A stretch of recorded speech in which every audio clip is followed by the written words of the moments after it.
ভিডিওতে তুমি জোড় সংখ্যার ম্যাজিক গুণ করে দেখিয়েছিলে, যেটা প্রত্যেকটারই হাফ করা গিয়েছিল কারণ সংখ্যাটা ছিল জোড়। এখন তুমি কোন সংখ্যার সমাধান করবে বলো তো? বিজোড় সংখ্যা। 5 × 5 হচ্ছে দোনোটাই বিজোড় সংখ্যা। তো এটা তুমি কিভাবে ম্যাজিক গুণের সাহায্যে করবে বলো তো? এই 5কে তুমি কি করবে? 5 থেকে 1 কমিয়ে দিবে। হ্যাঁ, 5 থেকে 1 কমাও তো দেখি কত হয়। 5 থেকে 1 কম করলে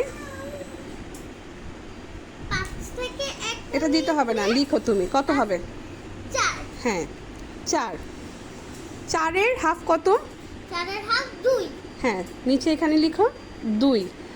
তাহলে তুমি এখানে একটা সমান সমান দাও, উত্তরটা এখানে লিখবে। তাহলে এটা কি হলো যে যখন কোনো বিজোড় সংখ্যা আসবে তখন 1 কমিয়ে সেই জোড় সংখ্যাটা বানানোর পরে হাফ লিখলে, হাফের সাথে এই 5 লিখে ফেললেই কি আসবে? উত্তর চলে আসবে না? হ্যাঁ, তাহলে লিখো তো কত আসলো হাফের? 2। হ্যাঁ, 2 আর এখানে এই 5টা এখানে লিখে দিবে, এখানে লিখো। হ্যাঁ, উত্তর কত আসলো? 25। উত্তর কত আসলো? 25। 5 5 25।